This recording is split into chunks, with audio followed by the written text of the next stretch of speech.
이 강연을 박문호 선생님한테 부탁받을 때 작년에 했던 내용하고 같이 합니까? 그랬더니 같이 해도 된다고 하셔서 성분들이 많이 바뀔 거라고 생각했는데 많이 중복돼서 조금 제가 작년에 했던 내용을 볼 수 있으면 피해보도록 하겠습니다. 자, 학교에서 자주 볼 수 있는 장면입니다.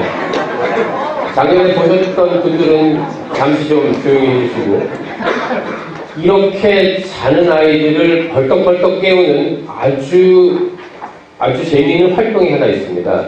대한민국 청소년들을 흥분시키는, 가장 재미있게 열광시키는 활동이 하나 있어요. 남자, 여자, 중학, 고등학교 불문하고. 어떤 거라고 생각하세요? 게임. 네.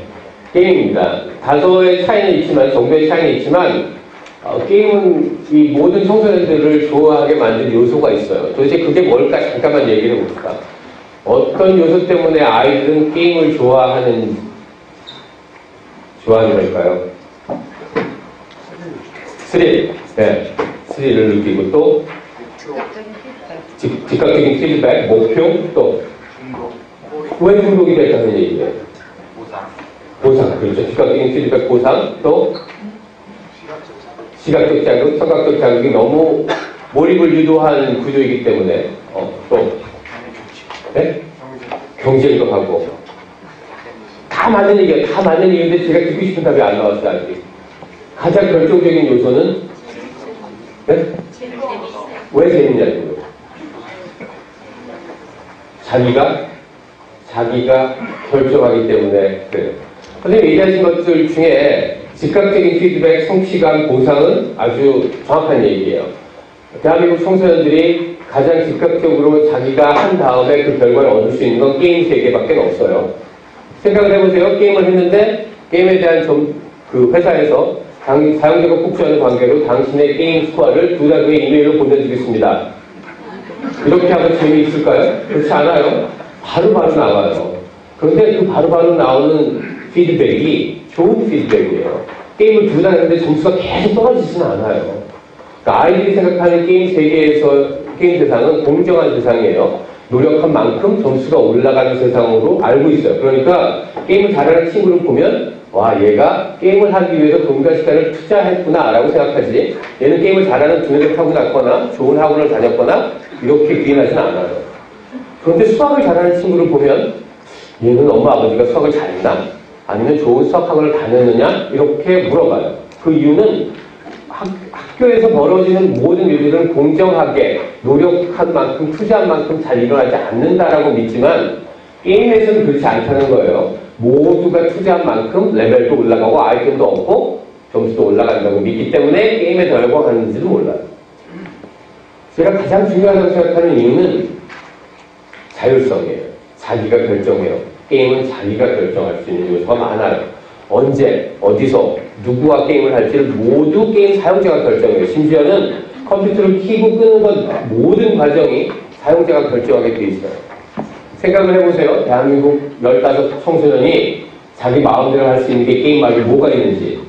학교에 갈 수 있는 시간, 옆에 앉는 친구, 과목을 가르치는 선생님, 학교, 아무것도 고를 수 없어요. 시험 시간, 모든 것들이 다 정해져 있어요. 그런데 게임만큼은 내가 결정해요. 이 게임 재미없어. 이거 더 좋아. 친구랑 하는 게 더 재밌어. 밤에 할 거야. 아침에 할 거야. 이렇게 결정할 수 있어. 그래서 자율성과 즉각적인 피드백이 게임 세계에서 주는 가장 큰 매력인 것 같아요. 근데 이렇게 재미있어 좋아하는 게임 때문에 문제가 많이 되기도 하죠. 이렇게 좋아하는 게임을 싫어하게 만드는 방법이 있어요. 한 방에 아주 혐오스럽게 만드는 방법이 있죠. 네. 학교에서 게임을 가르치면 돼요.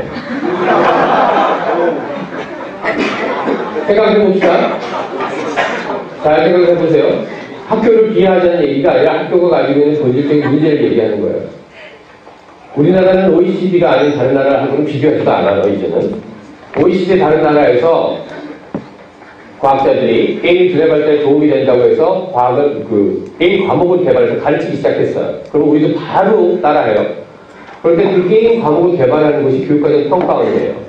교육과정 평가원에서 교과서를 집필하고 그 교과목을 중학교에 몇 시간씩 가르쳐라고 명령해요.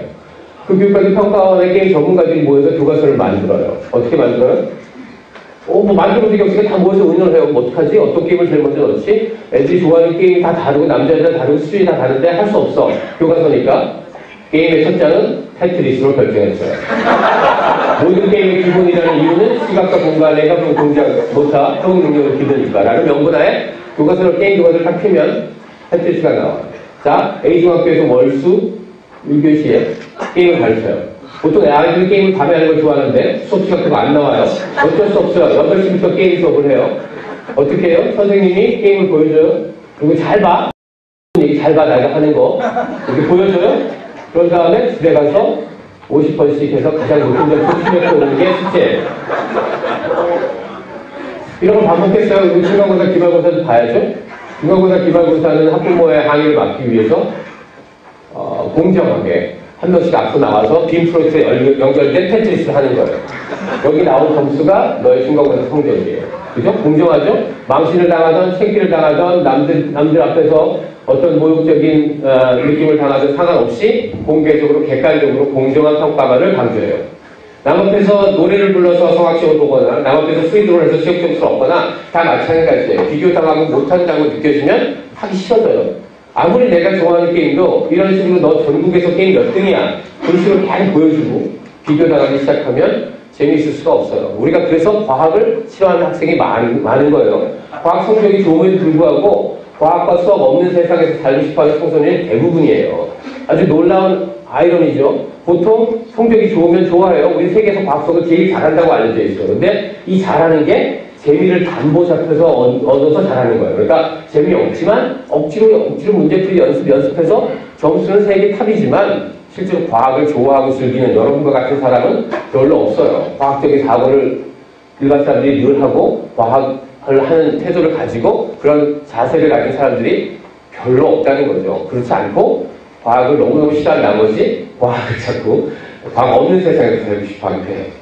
이 모든 것들이 사실 학교에서 벌어지는 현상이에요. 그런데 학교에서 여러 어떤 활동을 하느냐에 따라서 사실은 뇌가 다른 반응을 보이겠죠.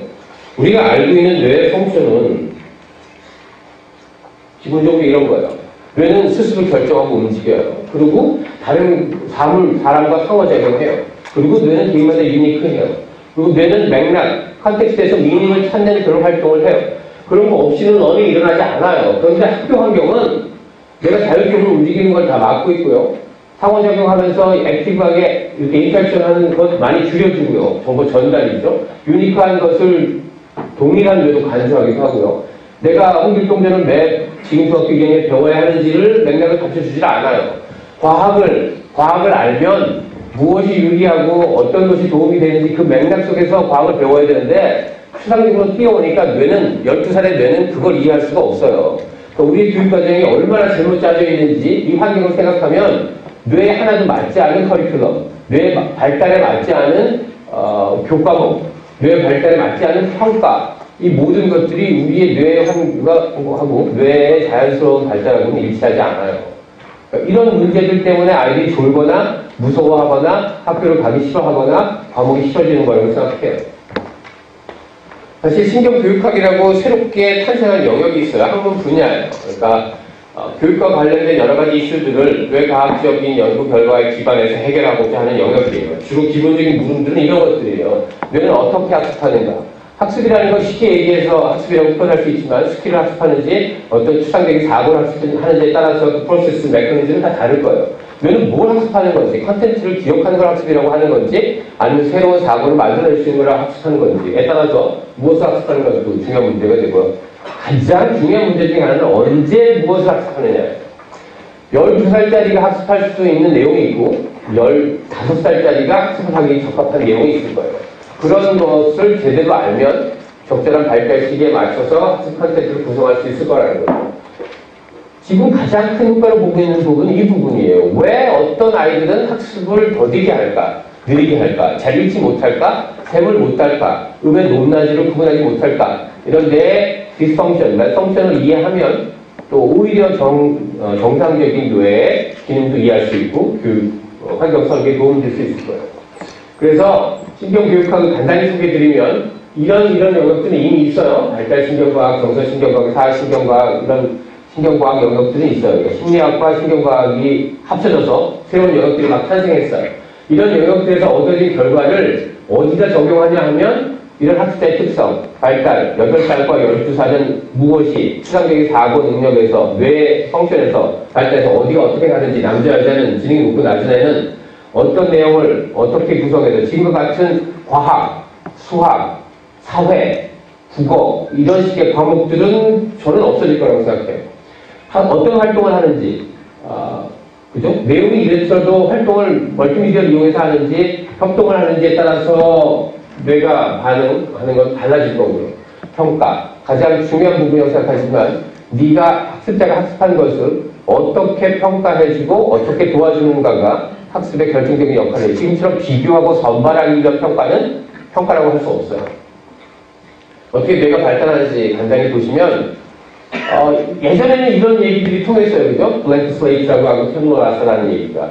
그렇지만 잘못됐어요. 노크를 임해줍시다. 예전 사람이니까. 잘못됐어요. 백지로 태어나지 않아요. 엄청나게 많은 걸 가지고 태어나요. 어떻게 알죠? 아이들은 인터뷰를 하거나 실험을 할 수 없기 때문에 정확하게 그 아이가 알고 있는 내용을 알기는 어렵지만 이런 연구들을 보면 아이들이 생각보다 많은 걸 알고 태어나고 기본적인 능력은 타고 태어난다는 걸 알 수 있어요. 어떤 실험이냐 하면 귀에다가 핸드폰에다가 한쪽에 어머니의 목소리를 들려줘요. 어머니의 목소리를 계속 듣다가 이 아이가 빨죠? 이 아이는 거의 대부분 빠는 행동을 해요. 빨다가 빠는 속도가 줄어들어요. 무조건 자는 거예요.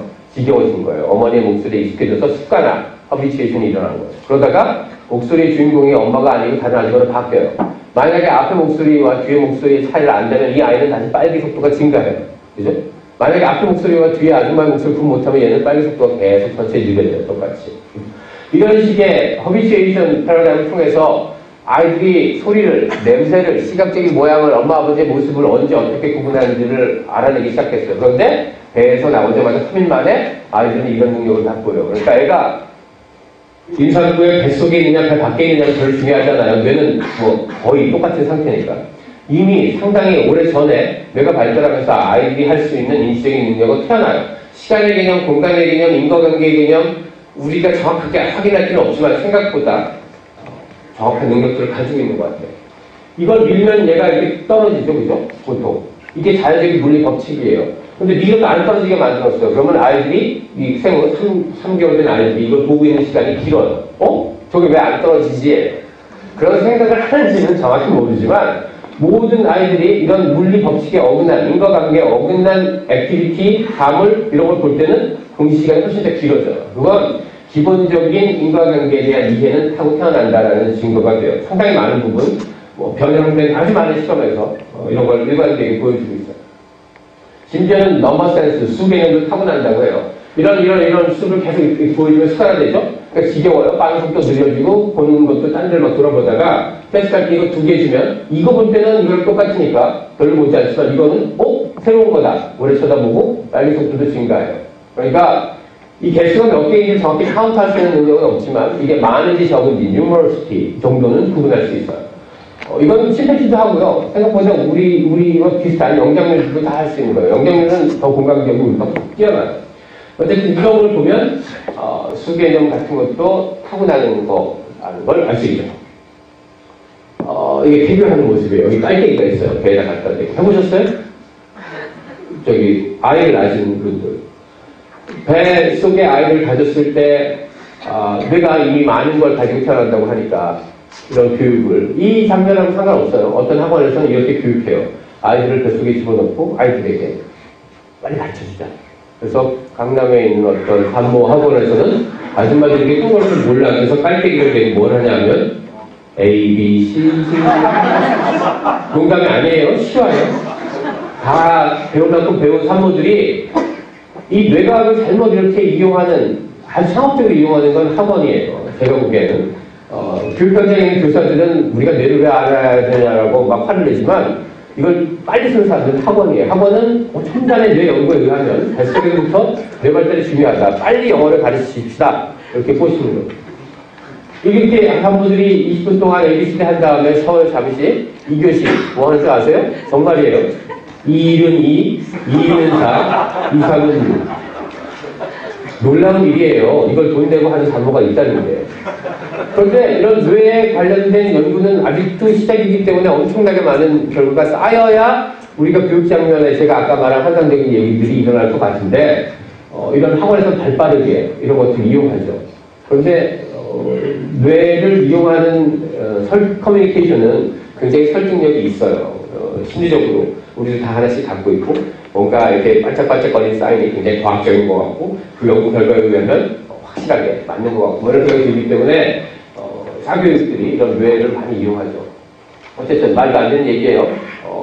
우리가 갖고 있는 인지적인 능력을 키우고 태어난다는 얘기는 이런 계산과 언어 이해 능력이 저 시기에 있다는 뜻하고는 전혀 다른 얘기예요. 뇌를 보시면 이렇게 시냅스를 맺고 뇌가 크게 숫자가 증가하고 발달하죠. 그러다가 일정한 시간이 지나가면 이런 시냅스를 끊어내요. 프루닝이라고 불러요. 그러니까 막 연점을 맺다가 복잡한 정글 같은 책상 서랍이 정글이 말이에요. 정돈이 안 된 책상 서랍을 경험을 통해서 정돈해 내기 시작하는 거죠. 가지치기를 하는 거예요. 그래서 여기까지는 막 시냅스를 맺었다면 그 이후에는 경험을 통해서 오히려 시냅스를 끊어내고 정리하는 거죠.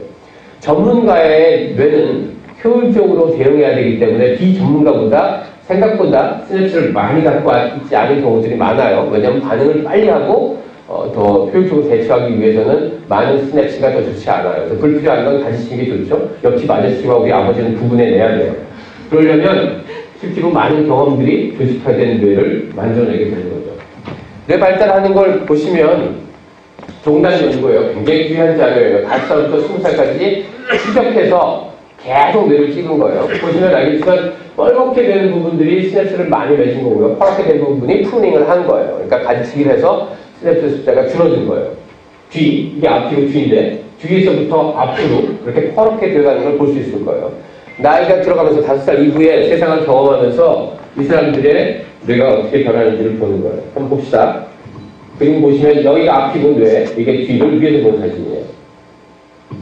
보시면 그죠? 이렇게 프루닝이 뒤에서부터 시각기질에서부터 이렇게 두정역으로 해서 앞으로. 앞은 가장 늦게 프루닝이 일어나요. 그러니까 전전두엽이 가지치기를 하려면 세상에 대한 추상적인 이해를 많이 하거나 자기의 추리를 많이 하거나 혹은 이니비션 같은 것들을 많이 해야지만 가능한 그런 거라고 볼 수 있어요. 오래전 연구, 동물 연구 하지만 우리한테 주는 스타점이 몇 개 있어요. 이 까만 쥐들을 우리 쥐장에 놓고 쥐들이 다른 동료 쥐들과 함께 놀잇감을 선택할 수 있는 환경을 제공해주고 다른 한 곳에서는 쥐가 동일한 빈도의 동일한 종류의 장난감에 노출되긴 하는데 실험자가 주는 장난감을 가지고 놀고 동료 쥐하고 같이 놀지 못해요. 이 쥐를 두 달 뒤에 이들의 뇌를 봤어요. 뉴런들 하나하나 보니까 어떤 뉴런은 수상도기가 이렇게 잘 뻗어있고 어떤 뉴런은 좀 이렇게 잘 발달하지 못했어요. 시냅스 숫자, DNA 피실의 두께에 다 차이가 있어요. 어떤 환경이 더 좋아요? 딱 보시기에 이게 그렇죠? 네, 뇌 발달이 좋았어요. 일단 왜 그럴까요? 왜 이 환경이 뇌 발달이 좋았을까요? 네? 자극이 많으니까 장난감에서의 자극은 거의 비슷하다고 볼 수 있어요. 그렇죠. 자기가 선택한다는 효과가 제가 계속 강조하는 부분이에요. 굉장히 컸던 것 같고요. 동료쥐가 있다는 것도 굉장히 큰 거죠. 이들의 지장에서의 모습을 보시면 동료쥐가 이렇게 놀고 있을 때 얘는 동료쥐를 안 쳐다보고 자기 놀잇감만 가지고 노는 게 아니에요. 쟤는 왜 저걸 갖고 놀지? 야, 저거 재밌겠다. 저거 떨어지는구나. 저거 위험하다. 간접적으로 보면서 경험하고 관찰하는 경우가 굉장히 뇌를 많이 쓰게 만드는 거죠. 뭐 얘네들끼리 커뮤니케이션 어떻게 하는지 모르지만 그거 재밌는 물어보고 할 수 있어요. 그렇죠? 동료가 있다는 것과 없다는 것은 상호작용이 할 수 있다는 것과 없다는 것은 뇌 발달에 있어서 굉장히 큰 차이를 가져와요. 뿐만 아니라 여기는 뇌에 여러 영역을 썼다는 걸 보여주는 거고요. 가장 포인트는 선택이에요. 선택이 왜 뇌를 많이 쓰게 만들까요?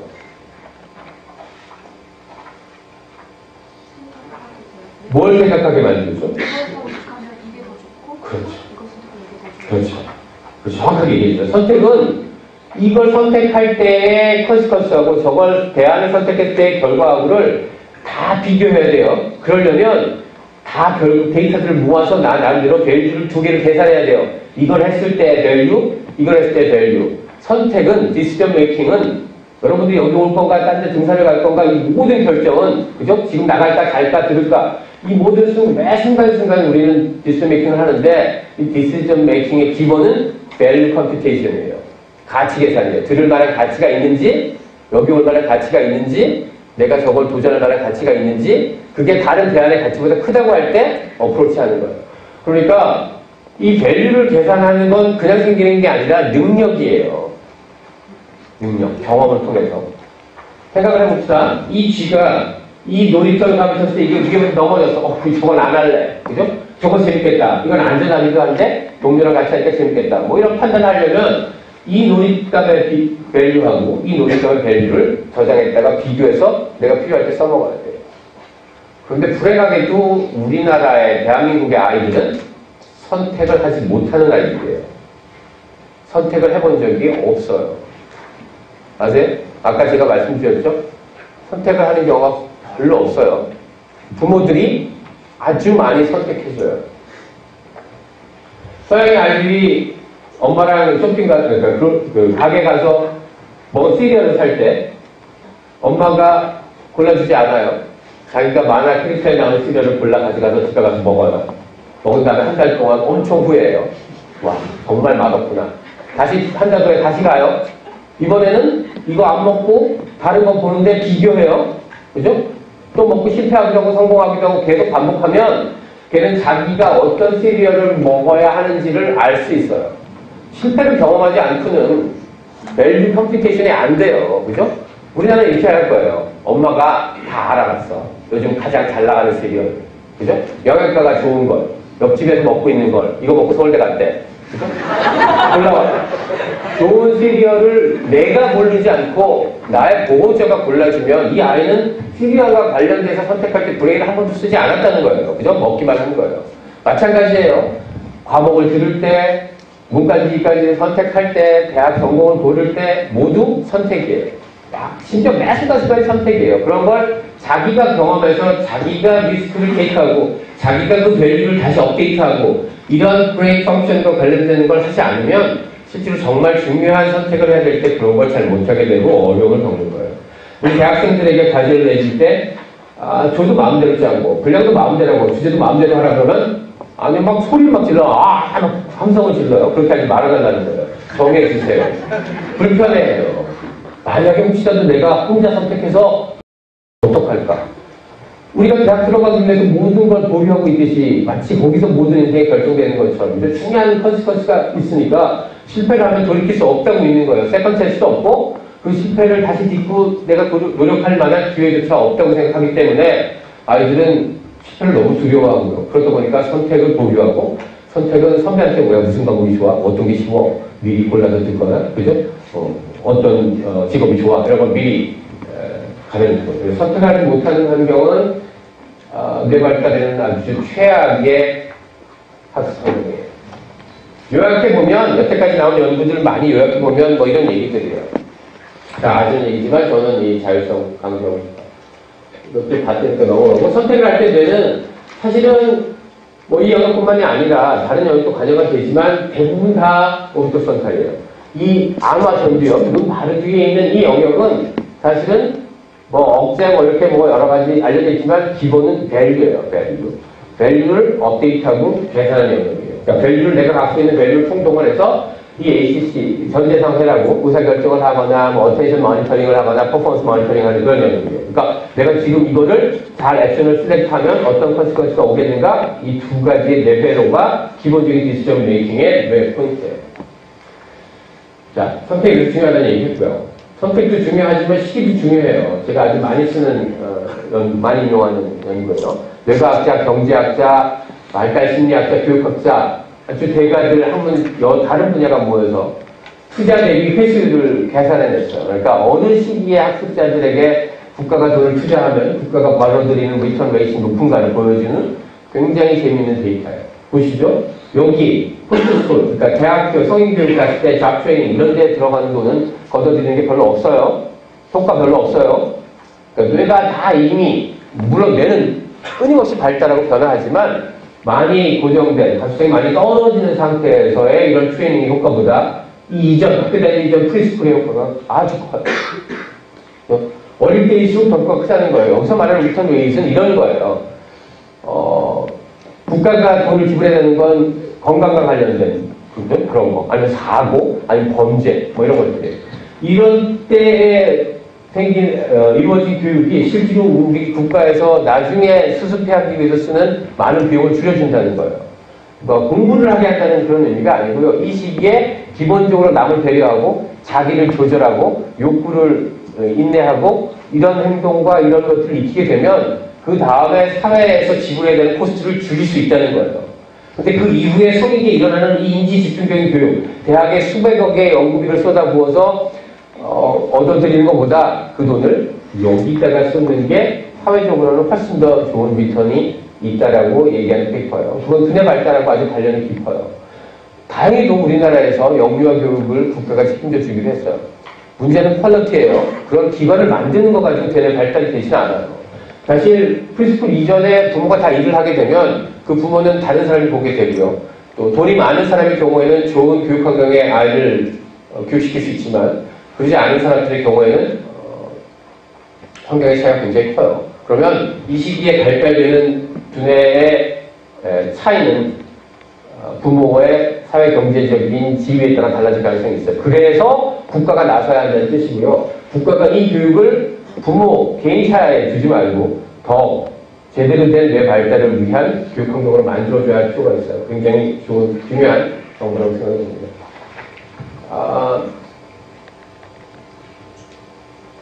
너무 갑자기 왜 보이네요. 제가 다른 얘기 지난번에 했던 거 알고 이것도 그렇게 계시지만 잘 모르겠지만 이렇게 보면 이상해요. 그죠? 지금 뒤집어져 있어요. 이 가수 알아요. 네. 잘 모르지만 이렇게 봤을 때는 잘 모르지만 이렇게 보면 아는 건 우리는 얼굴을 뒤집어서 보지 않기 때문이에요.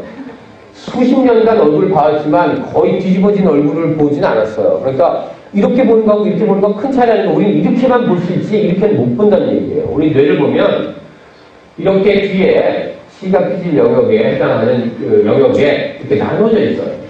그래서 여기는 사물, 여기는 단어, 여기는 사람 얼굴, 여기는 장면을 담당해요. 뭐 딱은 아니지만 이 부분 중에 하나가 파괴되면, 손상이 되면 그것만 제인을 못해요. 얼굴 인식을 못하는 환자들이 있어요. 그 환자들의 경우는 집에 가면 와이프 너무 늘 새로워요. 반가워요. 볼 때마다 새로운 얼굴이 있어요. 단어도 마찬가지. 이 부분은 수십 년간 반복되는 경험을 통해서 전문성을 가진 거예요.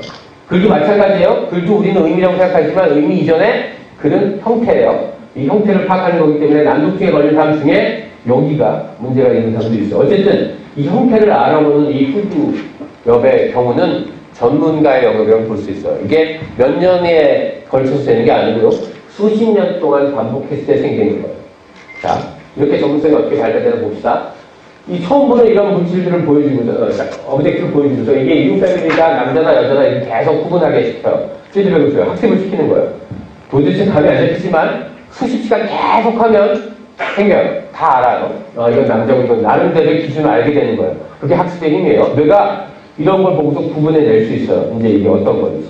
그럴 때 뇌를 본 거예요. 처음에 이 그리블이라는 것에 익숙하지 않은 초신자들은 그리블이라는 걸 볼 때는 뇌에 아까 말한 후두엽의 피지펌 에어리아가 활성화되지 않았어요. 근데 얼굴을 보여줄 때는 얼굴 수준으로 본 거니까 이 전문가 영역이 활성화돼요. 근데 이 초보자들을 수십 시간 훈련시켜서 봤더니 이 그리블을 볼 때도 사람 얼굴을 볼 때처럼 같은 피지펌 에어리아가 활성화됐어요.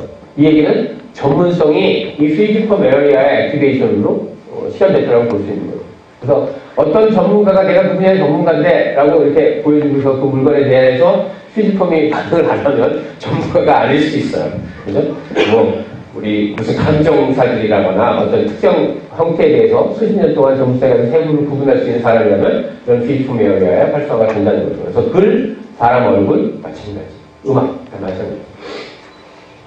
뇌가 계속적으로 변해가긴 하지만 어릴 때가 훨씬 더 빨리 잘 변해요. 저는 뇌의 한쪽이 거의 없지만 바이올린 연주를 하는 사람을 직접 봤어요.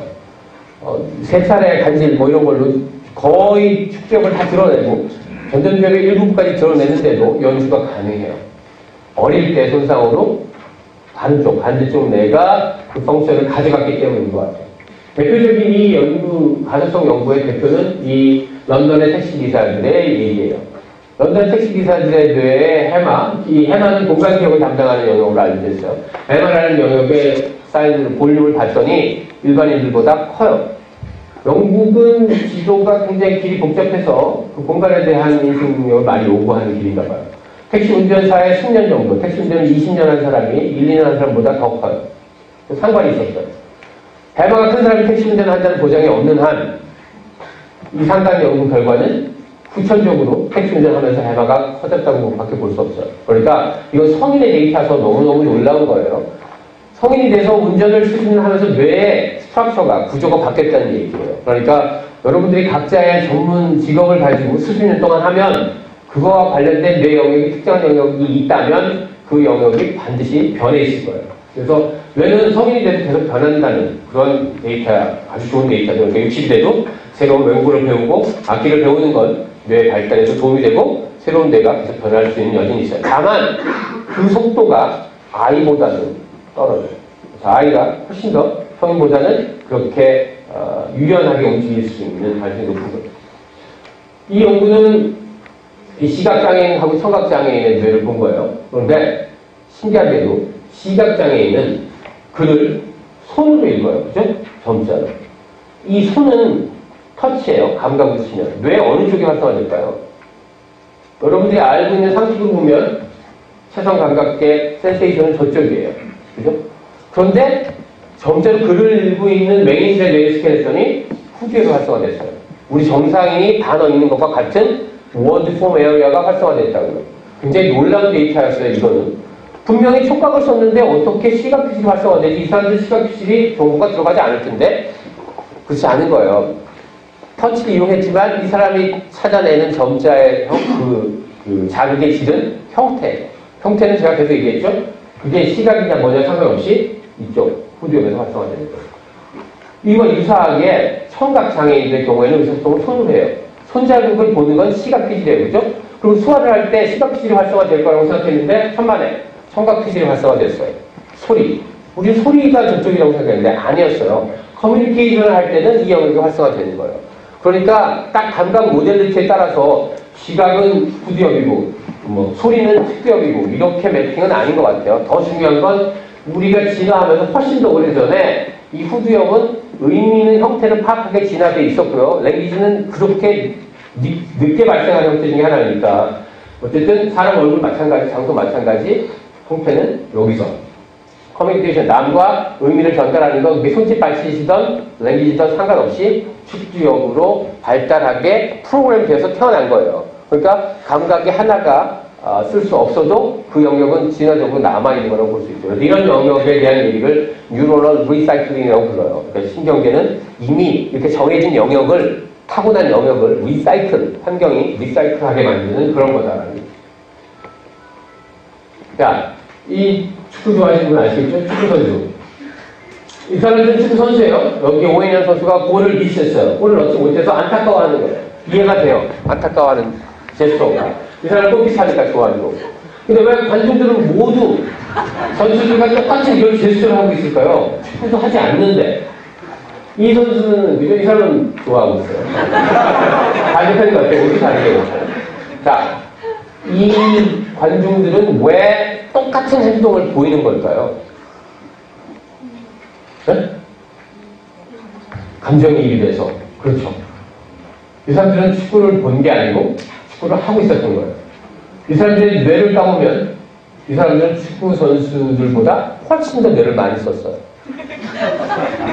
볼까요?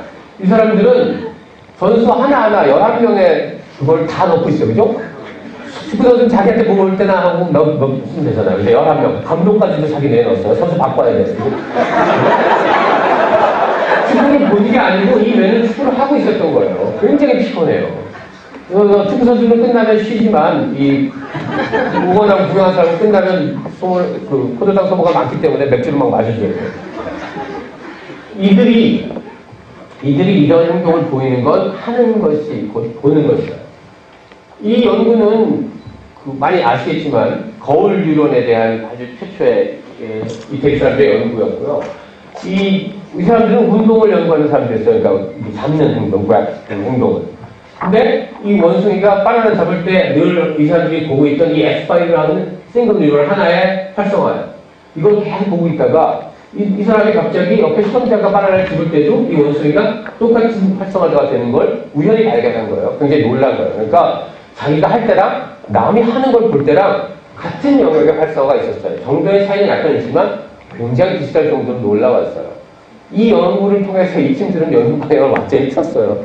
그래서 왜 따라하는 게 왜 뭔데 이런 거예요. 이거 잘 따라하죠? 따라할 때의 행동이 남이 하고 있는 걸 볼 때 행동하고 이어져 있어요. 잘 해보세요. 아이를 낳으면 저는 갖는 아이마다 해봐요. 이 턴 프로투전, 혀 내미는 건 세상의 모든 애들이 다 따라해요. 딱 보면 내밀면 바로 따라해요. 눈을 뜨고 있을 때, 살아있을 때, 눈 뜨고 있을 때는. 조금 더 크면 애들이 막 혀를 뽑으려고 해요. 어릴 때, 그런 협응 능력이 잘 안 될 때 혀를 내밀면 똑같이 따라해요. 그걸 몇 개가 계속 반복하면 내가 안 하잖아요. 그럼 자기가 먼저 하게 돼요. 턴테이킹을 하는 거예요. 이 턴테이킹은 마음의 일기예요. 너 안 해? 그럼 내가 먼저. 너가 했으니까 내가. 이런 심리가 있을지 몰라요. 어쨌든 지배질이나 모든 이 영역에서 마찬가지로 나타나요. 그죠? 보면 하는 거하고 구분이 잘 안 되기 때문에 바로바로 보면 따라하게 돼 있어요. 누가 누굴 따라하는지 알 수 없어요. 사실 이 거울 뉴런은 이렇게 하나가 아니라 시스템이, 처음에 싱글 뉴런에서 발견하기 시작했지만 큰 시스템이 있어. 이거는 시각자극이 들어오는 템포럴 서커스이긴 하지만 이 옆에 있는 이 뉴런이 있는 영역하고 뭐 추리를 하는 앞부분의 전전두엽하고 인플러스하고 이렇게 시스템으로 이어져 있다고 보는 게 맞아요. 근데 이 거울 뉴런은 어떤 특정 동작을 보고 따라하는 것뿐만 아니라, 그죠? 다른 사람이 저 행동을 할 때 의도는 뭔지를 읽기도 해요. 그 인플러스를 주로 여기서 해요. 다른 사람의 정보는 여기서 오지만. 그래서 이 사람이 이걸 먹으려고 하는 건지 치우려고 하는 건지, 이 사람이 이걸 하는 이유가 뭔지, 이 사람이 이런 행동을 했을 때는 그 이유를 찾아내는 그런 추리를 하게 되죠. 제가 이 얘기를 왜 하냐면, 아이들 왜 싸울까요? 이렇게. 최근에 폭력이 굉장히 문제가 많이 되고 있죠. 우리나라에서. 그걸 없애는 방법으로 수용을 시키자라는 그런 대안을 얘기했어요. 근본적인 이해 없이는 그런 대책은 임시방편에 불과해요. 아무런 의미가 없어요. 이 아이들이 폭력을 하는 이유는 봤기 때문이에요. 그죠? 네. 이건 그 아이들의 잘못이 아니에요. 화가 나고 분노하고 힘이 있고 나보다 못한 애를 봤을 때 내가 할 수 있는 방법이 때리고 놀리고 괴롭히는 거라는 걸 어디서 봤냐 하면 스트리건 운동 경기 때려치고 한판 하든지 국회에서도 그죠? 남자 여자 불문하지 않고 하든지 이런 걸 늘 보던 거예요. 원하는 목표가 이루어지지 않을 때 내가 할 수 있는 가장 빠른 행동으로 이미 이런 뉴런이 다 학습하고 있었어요. 그러니까 순간순간 나타나는 거예요. 힘 있는 자가 힘 없는 자에게 이렇게 하는 것이 그렇게 나쁘지 않은 거예요. 정당한 거라고 학습하고 있었던 거죠. 생각보다 우리 사회가 이런 폭력에 굉장히 관대해요. 폭력적인 장면의 노출, 그리고 길거리 가다가 싸우고 있는 장면들, 이런 것들을 너무너무 자주 보기 때문에 그 아이들을 특별히 수영 훈련시켜서 그 아이들이 이런 새로운 자기가 분노했을 때 남을 괴롭히지 않는 걸 학습하리라는 보장은 없어요. 그래서 저는 매체가 일단, 그리고 기존 사회가 폭력에 대해서 우리가 어떻게 대처하고 있는지 먼저 반성하고 바꾸지 않으면, 아이들에게 보여주지 않으면 아이들이 받아들이는 데는 어떤 방식의 교육으로도 바꿀 수 없어요. 사실 남의 마음을 읽으면 이런 걸 잘하겠죠. 뿐만 아니라 다른 사람을 이해하는 데도 크게 도움이 되죠. 한번 봅시다.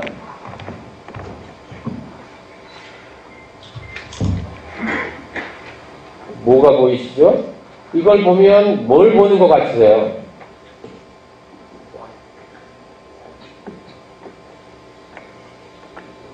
무슨 느낌이 오세요?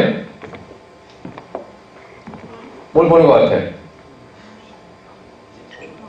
야, 엄마하고 애, 또 뭐가 움직이고, 그죠? 밀어내고, 놀고, 뭐 이런 여러 가지 생각이 드시면 괜찮아요. 근데 그런 생각이 안 들고 저거는 큰 빨간 삼각형과 작은 파란 삼각형의 랜덤한 움직임이 저게 뭐야?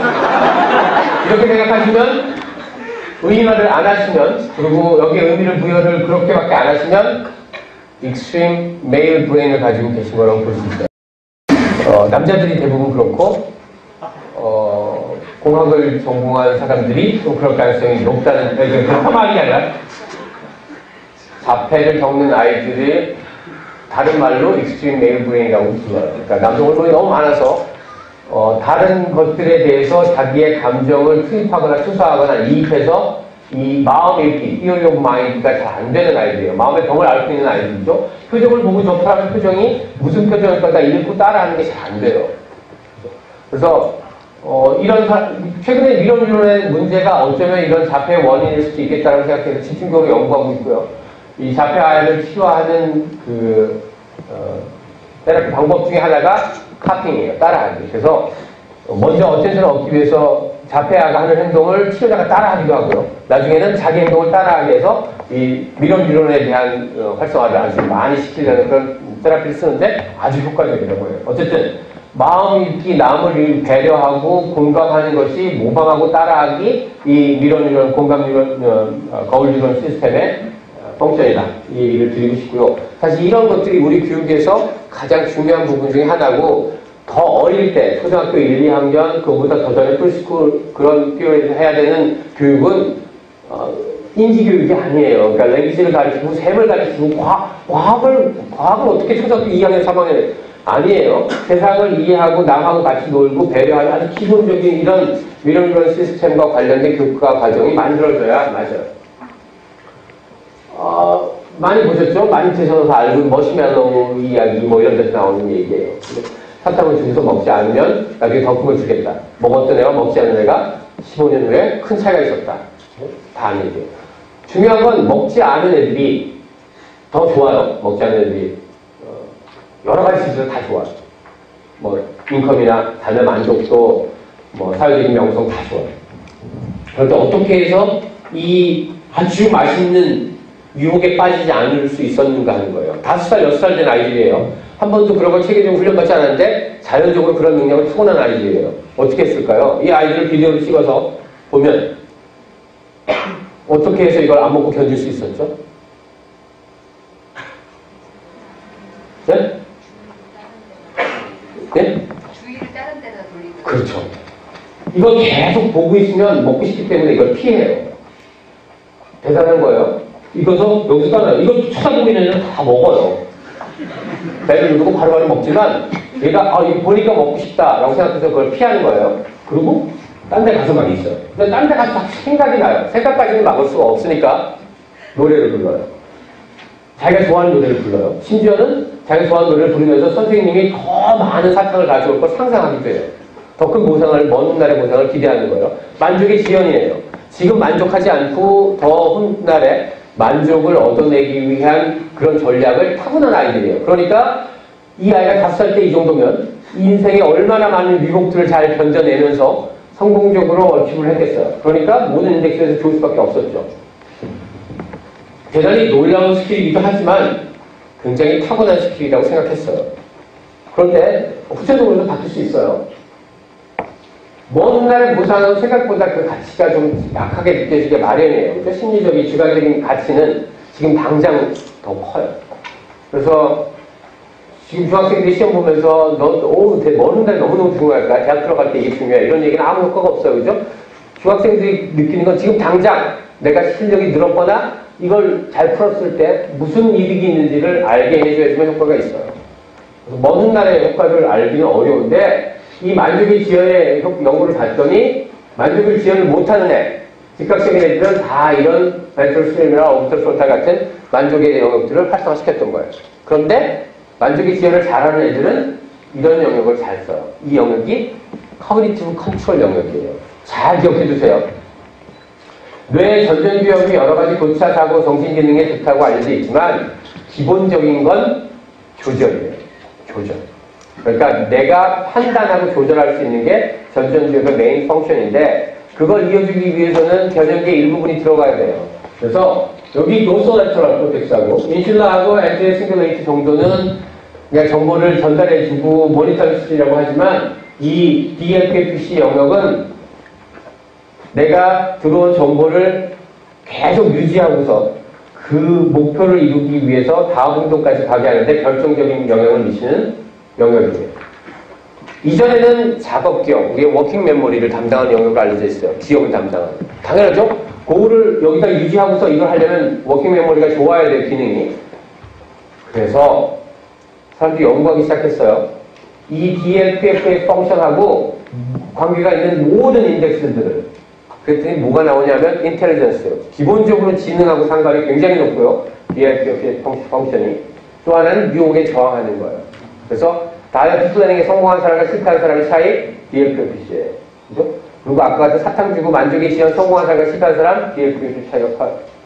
이 도서 레터럴, 이 끝쪽에 있는 전전주엽의 펑션은 워킹 메모리를 넘어서서 워킹 메모리에 있는 정보를 메인테인하고 그걸 끝까지 유지해서 목표 지향적인 행동을 하게 만드는 힘을 가지고 있는 영역인 것 같아요. 그래서 굉장히 중요한 영역이에요. 이 영역은 감정 조절도 해요. 화가 났을 때 참아라. 참는 걸 가르칠 때 전부 다 DLP-F 펑션이 떠요. 그러니까 기본적인 커뮤니티브 컨트롤이지만 이모션 컨트롤, 레귤레이션, 모티베이셔널 컨트롤, 더 넓게 얘기하면 셀프 레귤레이션 에어리아예요. 제가 얘기한 건 다 종합하면 DLP-F의 펑션이 좋은 사람이 인텔리전트한 비헤이비어, 자기의 룰을 레귤레이트하는 비헤이비어, 자기를 컨트롤하는 모든 지수에서 좋아요. 머리가 좋은 애들이 레귤레이션 잘하고, 다이어트 플래닝 잘하고, 만족 지연 잘하고, 충동적인 행동 억제 잘하고, 남들에게 싫은 소리 안 해서 소셜 릴레이션 좋고 이런 거예요. 그래서 사람들이 DLP-FC를 훈련시키면 어떨까 해서 이런 훈련을 시켰어요. 이거는 사실 DLP-FC보다 ACC 전대상하이로 훈련시키는 거예요. 6살 아이들에게 이런 게임을 시켜서, 이건 포스너라는 그 어텐션 연구자 팀에서 한 건데, 얘가 뭐 이렇게 갈 때 물이 늘어나고 줄어나고 우리가 움직이고 뭐 이런 걸 찾아서 게임이에요. 그런데 기본적으로는 ACC와 DLP-FC의 펑션을 증진시키기 위한 시험이에요. 그 과제예요. 이걸 몇 달 계속했어요. 아까 같은 만족 지연 과제에서 월등하게 좋아져요. 자기를 조절하게 하는 영역을 활성화시키는 과제를 통해서 자기를 조절하는 힘을 키워주는 그런 걸 테스트하고 있어요. 더 놀라운 건 DLP-FC가 워킹 메모리라고 했죠? 그래서 막 이런 점들 공간에 대한 것들을 기억시키게 하는 훈련을 5주 시켰어요. 5주 시킨 다음에 먹고 싶은 음식에 대한 유혹의 저항 이런 걸 봤더니 훨씬 더 잘 저항하더라는 거예요. 워킹 메모리라고 알려져 있지만 그거보다 훨씬 더 중요한 목표 지향적인 조절 기능이 이 DLP-FC에 있다고 생각하면 우리의 교육과정이 어떻게 무엇을 먼저 아이들에게 가르쳐야 할지 임플리케이션 오는 게 많아요. 좀 더 많은 연구가 분명히 누적돼야 되겠지만 우리 학교에서는 시작되면 많이 있다고 봐요. 두 아이가 싸우고 있어요. 한 아이가 막 화를 내고 있죠. 얘는 아닌 것 같아요. 얘네들의 뇌를 보면 좀 달라요. 얘는 편도체가 화가 나는 영역이만 활성화되어 있고 얘는 전전주엽에서 그걸 다 억제하고 있어요. 아까 말한 오비토 프론탈이나 DLP-FC의 펑션이에요. 나이가 들면서 좀 차이가 있다는 거예요. 이 환자 많이 보셨죠? 예. 이 오비토 프론탈이 손상됐어요. 이 사람이 보인 건 뭐 알코올 중독이고 갬블링도 하고 남에게 막 욕도 하고 뭐 이런 것들 소셜 릴레이션에 문제가 있고 이런 걸로 알려져서 이 사람이 손상된 이 오비토 프론탈 영역이 그런 무슨 사회적인 뭐 욕구를 억제하는 영역인데 그게 깨져서 그렇다 이렇게 얘기했지만 그런 건 아닌 것 같고요.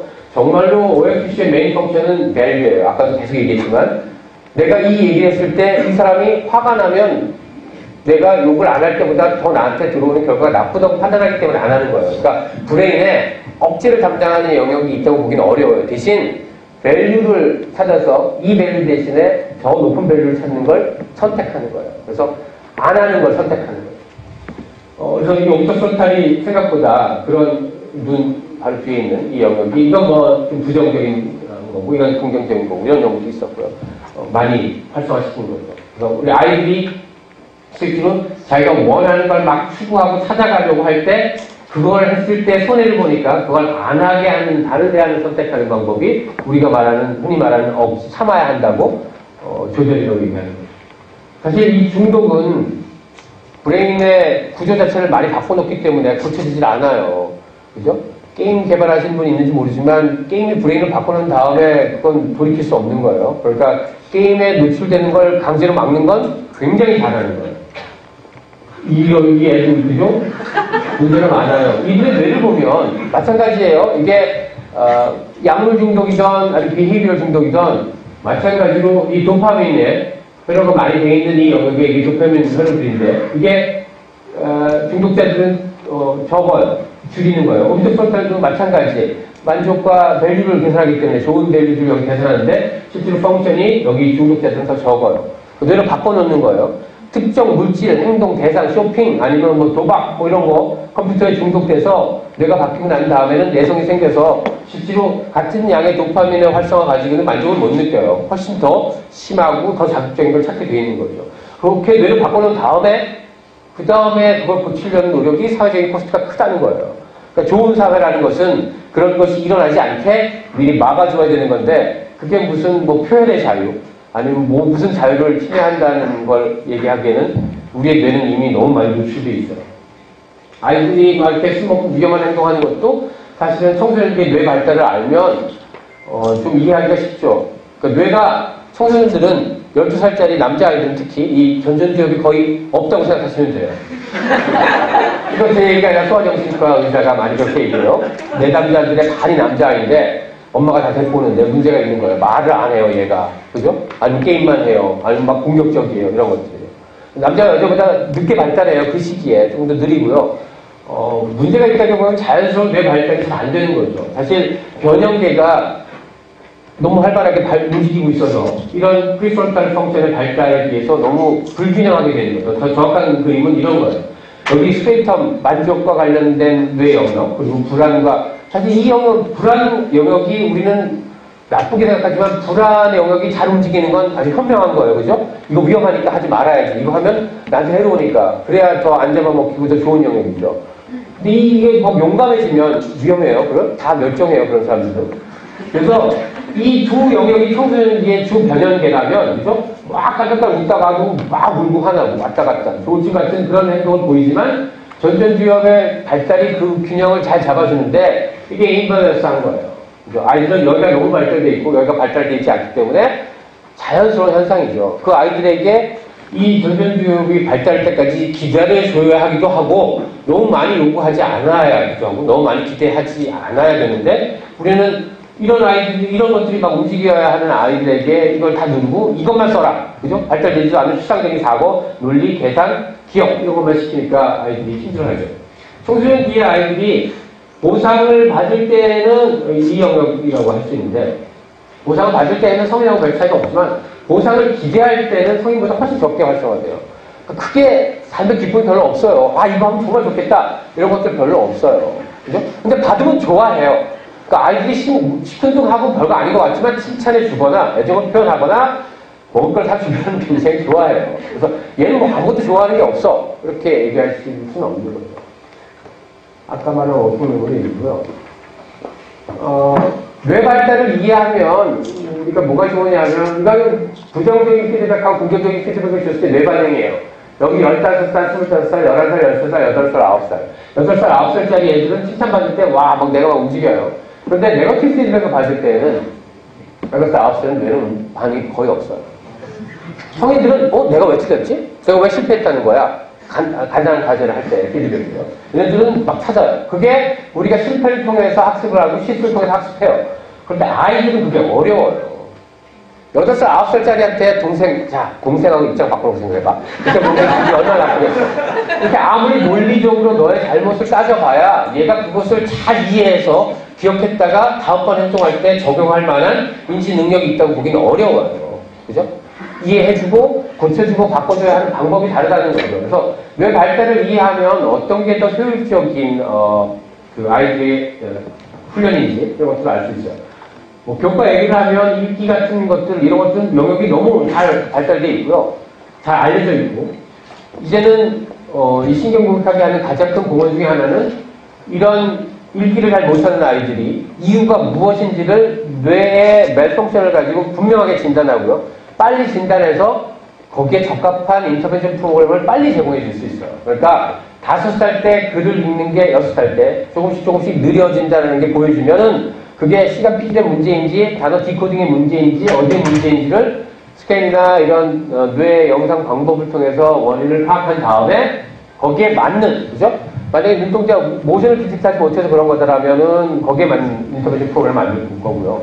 또 많은 아이들이 글을 못 읽는 건 워킹 메모리 시스템이 굉장히 짧아서 앞단어만 읽고 그 다음 단어를 몰라서 눈이 다시 리그레스 하기 때문일 수도 있거든요. 뭐 이런 것들을 정확하게 찾아내는 건 브레인 데이터가 아주 좋을 수 있어요. 그렇게 하면 이런 디슬렉시 아이들도 간단한 이런 한 달의 트레이닝으로도 어느 정도를 다시 활성화시킬 수 있어요. 그러니까 early intervention, early diagnosis 이런 거에 아주 좋아요. 이미 굉장히 큰 효과를 보고 있고요. 맞춤형으로 인터벤션을 해요. 지금과 같이 인터뷰나 페이퍼 펜슬만 가지고는 생각보다 정확하게 진단하기 어려울 때 이런 부가적인 자료가 굉장히 도움을 주죠.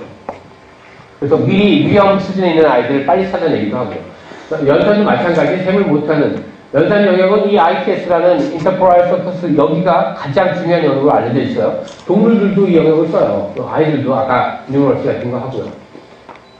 이 DNA 등이 해놓은 이 회로를 보면 연산에도 각각의 뇌 영역에 맞춰서 소리, 그리고 버벌, 숫자 2를 2라고 말할 수 있는가 뭐 이런 것들에 대한 레프레젠테이션이 있어요. 그런 영역들의 회로가 있기 때문에 이 회로에 어디가 잘못됐는지 이런 걸 알면 그 아이가 셈을 왜 못하는지 잘 이해하고 거기에 맞는 중개 프로그램을 만들 수 있다는 거죠. 또는 암산을 너무너무 잘하는 영재가 있어요. 그 아이는 암산 뭐 3자리, 뭐 12자리 뭐 이런 것들을 하는 아이고요. 그 아이들이 쓰는 뇌가 일반인들이 쓰는 뇌 영역하고 어디가 어떻게 다른지를 이해해서 거기에 맞는 프로그램도 제공해 줄 수 있고 영재학 프로그램 개발에 도움이 될 수 있어요. 사실 이게 아까 제가 말씀드린 인터벤션 효과 보여주는 거고요. 장애 진단하는 거. 제가 하는 연구 몇 가지만 잠깐 보여드리면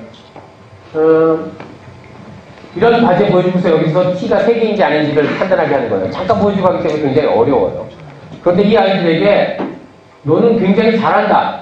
스캔에 들어가기 전에 너는 못한다라고 유능감을 조작했어요. 얘기는 내가 처음으로 관리한 다음에 너 되게 못한다. 너 되게 잘한다라는 걸로 아시카시를 유능감을 조작한 거예요. 그런 다음에 스캔에 들어가서 너 이 정도 한다고 피드백을 줬어요. 그때 뇌를 본 거예요. 그러니까 상대평가와 아메리카예요. 현대체가 활성화되는 걸 보여주는 건데 못한다고 하나요. 그러니까 고려대 다 고려대학교 학생이에요.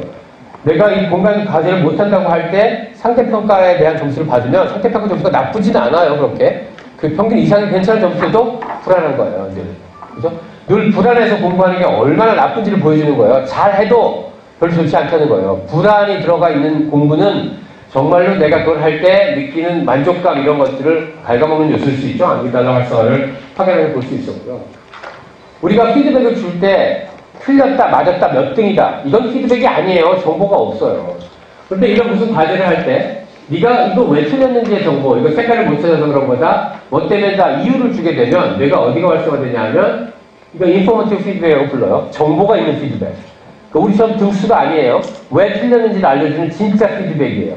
그런 피드백을 줬을 때는 이거 뉴클러스 아크번스예요. 벤처스 트레이더 만족을 느낄 때 활성화되는 뇌 영역이고 이 영역이 활성화돼요. 틀렸다고 해도 너 이거 틀렸어. 그런데 색깔을 잘못 말해서 틀렸어라고 정보를 부가적으로 하나 더 줄 때예요. 그건 좋은 거예요. 만족감을 느낀다고요. 그러니까 성공과 실패, 결과, 과정이 없는 그런 피드백이 뇌에 주는 효과하고 너 틀렸는데 이것 때문에 틀렸어라는 부가적인 아주 간단한 정보가 있는 것하고도 뇌의 반응은 다르게 만들 수 있어요. 그래서 우리가 제공해주는 평가 시스템, 피드백이 어떤 유형이어야 하는지를 알려주는 연구 결과들 중 하나입니다. 마찬가지 이렇게 화낼 때 이렇게 이렇게 화내고 인상 쓰고 났을 때, 그죠? 우리 선생님들이 이렇게 얘기하잖아요. 이렇게 인상 쓸 때 뇌를 보여줬더니 이런 인상을 쓰는 뇌를 보여주고 난 다음에도 여기에 너 바보야! 그런 다음에 네가 틀린 이유가 사이즈가 좀 작게 얘기해서 그래 라는 이 인포메이션을 주게 되면 이게 네거티브 아주 인상을 쓰는 무시무시한 피드백이긴 하지만 아미그달라의 활성화 없고 아까 말한 DL12C가 활성화돼요. 이 정보를 통해서 내 이모션도 레귤레이트하고 이 정보가 사이즈를 내가 잘못했구나를 기억하는 거예요. 이 자극에 비해서. 이 자극은 너 틀렸어 바보야 라고 하는 기분 나쁜 자극만 줘서 아미그달라는 무지하게 활성화돼요. 그러니까 우리 아이들이 있는 교실 환경이 찍어보지 않아서 잘은 모르겠지만 아미그달라의 활성화는 아주 빈번하게 나타날 거예요. 비교당하고 왜 이렇게 못해? 또 꼴찌야? 그거밖에 못해? 왜 안 해왔어? 왜 제 시간에 안 냈어? 우리가 하는 모든 컨트롤에 맞지 않을 때 아이들에게 받는 피드백은 그거예요. 왜가 없어요. 어떻게도 없어요. 어떻게 해 그러면? 너 하나를 위해서 내가 얘기해 줄 수 없거든? 잘 생각해봐. 넌 틀렸어 하여튼. 이런 피드백들이 문제죠. 그래서 미래의 교육은 전부 다 맞춤형으로 갈 거예요. 학교가 저는 없어질지도 모른다고 생각해요. 왜냐하면 개인적인 인지기능을 향상시키는 데는 학교보다 더 좋은 맞춤형 프로그램들이 아주 많이 생길 수 있어요. 마치 인터랙션 하게끔 느끼는 효과도 가져오게 할 수도 있고요. 다만 학교가 주는 효과는 같이 남들과 상호작용을 하는 그런 재미예요. 그죠? 놀이도 같이 하고 남들의 아픔과 기쁨도 같이 하는 그런 건 가상 공간에서 하기가 굉장히 어렵기 때문에 뭐 곧 불가능한 건 아니지만 그래서 우리 아이들이 학교에서 느끼는 이모션을 생각하지 않으면 우리가 지금 만들어내고 있는 뭐 과학자를 만들기 위한 모든 프로그램 이런 것들은 전부 무용지물이에요. 오버예요. 저는 오히려 과학의 재미를 느끼게 하려면 과학은 훨씬 더 현실적이고 훨씬 더 쉽게 훨씬 더 일상관계에 관련된 걸 추상적인 사고 능력이 생길 때부터 가르쳐야 한다고 봐요. 너무 빨리 배워서도 안 되고 4학년이 무슨 천체에 대한 이거에 대해서 아주 어려운 이론을 접하는 것은 반대예요. 그렇게 해서는 안 되고요. 저는 과학을 대학교 와서 재밌어 했어요. 신기하게도. 너무너무 싫었어요. 저도 과학이. 그런데 내가 심리학을 하면서 사람 몸을 아는 게 뇌를 아는 게 사람 마음을 알 때 얼마나 중요한가를 내가 깨달은 순간부터 싹 달라졌어요. 저는 의대에서 수업을 들었어요. 학부 때부터. 그런데 그런 것들이 너무너무 재밌었어요. 재미있을 때 그 내용에 대한 이해, 그 동기가 생겼을 때 창의적인 사고 이런 것들은 뭐 분명하기 때문에 우리 교육 환경이 얼마나 재미없게 구성됐는가, 뇌를 얼마나 죽이고 있는지 생각해볼 필요 있어요. 하나 조심해야 될 것만 얘기하고 끝내겠습니다. 제가 아까도 뇌를 가장 빨리 이용하는 집단은 상업 집단이에요.